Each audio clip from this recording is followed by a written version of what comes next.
কোনো অসুবিধা নাই। এইটা হইছে আমার সাওয়ালের বাড়ি, বুঝছো? আমার সাওয়াল অনেক বড় শিক্ষিত, অনেক বড় অফিসার। এই বাড়িটা তার শ্বশুর তার বিয়ের সময় উপহার দিছে। তোমার সুবিধা অসুবিধার সময় আমারে কল দিও, তোমার সব সুবিধা অসুবিধা ঠিক করে দেবে। এই তোমার নাম্বারটা দাও। দেন আমি সেভ করে দিই। করে দে। আপামনি, কাকুর নাম্বারটা আমার মোবাইলের ভিতরে ঢুকাইয়া দেন। হ্যাঁ, আর ঢাকা শহরে যখনই আপনার ঘুরতে মন চাইবো আমার নাম্বারে টুক করে একটা মিস কল দিবেন, আমি 5 মিনিটের মধ্যে চলে আসবো। পুরো ঢাকা শহর ঘুরে দেখা পারে।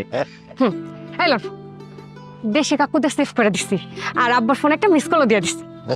দেশি হাসান দিয়ে সেভ করেন কিন্তু। কাকু, হ্যাঁ, আপনি এখানে দাঁড়ান, আমি আপনাকে মালপত্র যা আছে সব বাড়ির ভিতরে দিয়ে আসি। ওরে বেডা, হ্যাঁ লাগবে না। আমার সাওয়ালের বাড়িতে কত দারোয়ান পিয়ন আছে, হ্যাঁ তুমি জানো? বুঝতেও পারবা না। ওরা আইসা নিয়ে যাবে আনে। তোমার ভাড়াটা রাখো। টাকা এই ধর।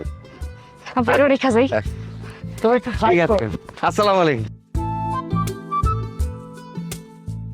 এই সামরা, কি নাম বললো যেন?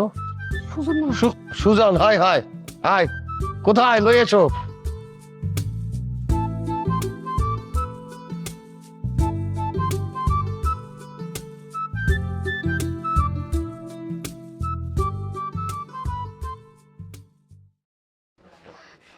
সুজন ভাই, এটা কি আমি ভাবি?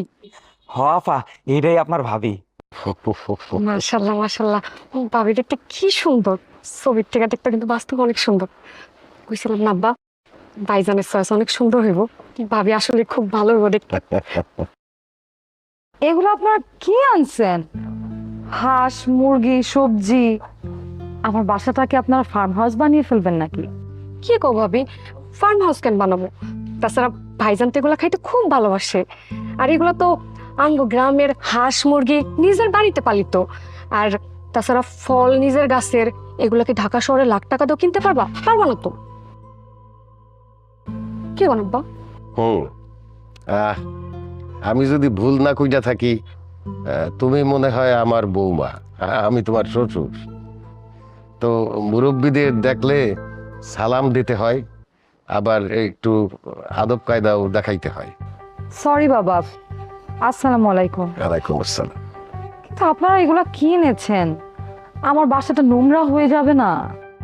ভাবি রাখো তো তোমার বাসা নোংরা, আগে রাখো। ভাইজান অঙ্গনতে বাস স্ট্যান্ডে গাড়ি কেন পাঠায় নাই? হোয়াট? গাড়ি পাঠাবে? আরে স্যার তো আপনাকে আনার জন্য তো